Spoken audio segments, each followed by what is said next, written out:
राधे राधे। आप सभी का बानी भक्ति चैनल पर बहुत बहुत स्वागत है। आज मैं आपको सुनाने जा रही हूँ कीड़ी नगरी की कहानी, जिसे सुनने से भगवान श्री हरि की कृपा से धन आने के सारे रास्ते खुलते चले जाते हैं। घर में जरा भी पीड़ा आए, संकट आए, घर में बरकत न हो, कर्ज की स्थिति रहती हो, आर्थिक परेशानियों से आप घिरे रहते हो, तो कीड़ी नगरी पर आटा शक्कर डालें, इससे अवश्य लाभ होगा। वीडियो शुरू करने से पहले यदि आपने अभी तक हमारे चैनल बानी भक्ति को सब्सक्राइब नहीं किया है तो आप चैनल को जरूर सब्सक्राइब करें, जिससे आने वाली नई वीडियोस की जानकारी आपको सबसे पहले मिल सके। तो चलिए शुरू करते हैं आज की वीडियो। एक गांव में एक बुढ़िया माई और उसके दो बेटे बहुएं रहते थे। वह बुढ़िया माई विष्णु भगवान की भक्त थी, साथ ही दान पुण्य भी बहुत करती थी। परंतु बुढ़िया माई में एक कमी थी, वह कभी भी मंदिर, तीर्थ स्थान और सप्ताह सुनने नहीं जाती थी। एक बार गांव में भागवत सप्ताह हुआ। उसके बेटे ने कहा, माँ, आप सारा दिन घर में ही भगवान को याद करती हो, गांव के मंदिर में भगवत सप्ताह हो रहा है, कभी तो सुन आया करो। बुढ़िया माई कहती, आज जाऊंगी, आज जाऊंगी। ऐसा कहते हुए बुढ़िया माई ने 7 दिन पूरे कर दिए। तब बेटे ने कहा, माँ, आज तो कथा की समाप्ति है, आज तो कथा सुन आओ। बुढ़िया माई बोली, बेटा सुन आती हूँ। जाते जाते इतनी देर कर दी कि अंतिम दिन की कथा भी समाप्त हो गई। जब बुढ़िया माई घर से निकली तो रास्ते में भगवान बूढ़े ब्राह्मण का वेश धरकर आए और बोले, बुढ़िया माई, कहाँ जा रही हो? वह वेशधारी भगवान ब्राह्मण से बोली, सप्ताह सुनने जा रही हूँ। भगवान बोले, अब वहां जाकर क्या करोगी? कथा तो समाप्त हो गई है। बुढ़िया बोली, घर से निकली हूँ, अब तो जाकर ही आऊंगी। भगवान बोले, वहां जाकर क्या लाओगी? फिर वह बुढ़िया बोली, कुछ ना मिला तो पंडाल में से ईंट ही उठा लाऊंगी। भगवान बोले, वहां से तुम मिट्टी की ईंट लाओगी, मैं तुम्हें सोने की ईंट देता हूँ, ले लो। बुढ़िया माई ने सोने की ईंट ले ली और घर की तरफ चल पड़ी। तब बुढ़िया माई ने सोचा, यदि मैं ये ईंट घर ले गई तो बेटे बहुएं आपस में लड़ेंगे, क्यों न मैं इस ईंट को घर के आंगन में ही दबा दूं। और बुढ़िया माई ने ऐसा ही किया, ईंट को घर के आंगन में ही दबा दिया। पर अब बुढ़िया माई का सारा ध्यान उस ईंट पर ही लगा रहता।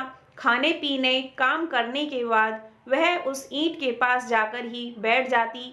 बेटे बहू पूछते, माँ, आजकल तुम यहाँ क्यों बैठी रहती हो? माँ कहती, वैसे ही बैठी रहती हूँ, बाहर आते जाते को देखते रहती हूँ। एक दिन बुढ़िया माई मर गई। यमराज के दूत बुढ़िया माई को लेकर धर्मराज के पास पहुँचे और सारी बातें धर्मराज को बताईं। तो धर्मराज ने बुढ़िया माई को कुतिया की योनि में डाल दिया।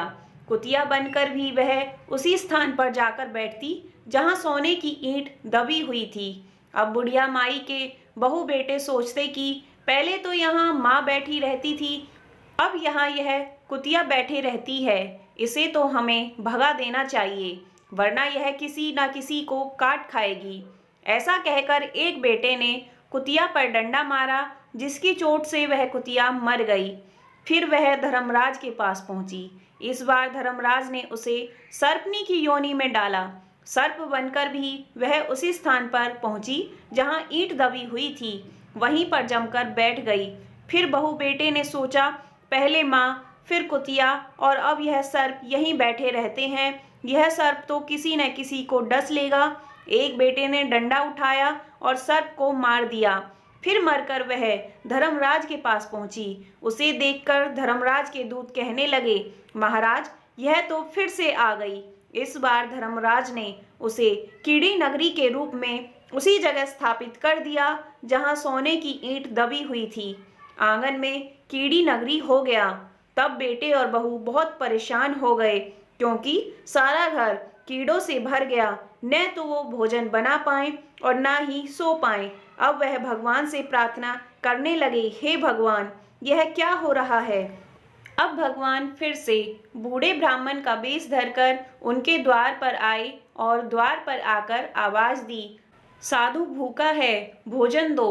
बुढ़िया माई का बेटा बाहर आया और बोला, महाराज हम तो खुद भूखे बैठे हैं, ना तो हम भोजन बना पाते हैं, ना ही सो पाते हैं। हम तो बहुत दुखी हैं, आप ही हमें कोई रास्ता दिखाओ।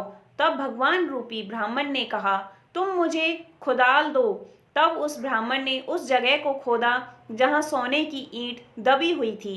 ईंट निकालकर भगवान ने ईंट के 2 टुकड़े करके दोनों बेटों को दिए। एक एक टुकड़ा देने के बाद कहा, अब तुम अपनी माँ के नाम से दान पुण्य करो। यह कहकर साधु भेषधारी भगवान चले गए। उनके जाने के बाद दोनों भाई इस बात पर लड़ने लगे कि माँ के नाम से दान तू कर। दोनों में से किसी ने भी दान नहीं किया। कीड़ी नगरा वहां पर ज्यों का त्यों यूं ही बना रहा। उनका घर में रहना मुश्किल हो गया। कुछ समय बाद भगवान फिर से साधु वेश में उनके द्वार पर पहुंचे। बुढ़िया के दोनों बेटे बाहर आए और साधु रूपी भगवान से कहा, हमारे घर की हालत तो वैसी की वैसी ही है, यह कीड़ी नगरा तो ज्यों का त्यों ही बना हुआ है। तब साधु रूपी भगवान ने कहा, जो ईंट के मैंने 2 टुकड़े तुमको दिए थे उन्हें लेकर आओ। बेटों ने सोने की ईंट लाकर साधु को दे दी। साधु ने उन टुकड़ों में से एक एक टुकड़ा और किया और कहा, अब उसे बेचकर जो धन तुम्हें मिले उसे अपनी माँ के निमित्त लगाओ, दान पुण्य करो।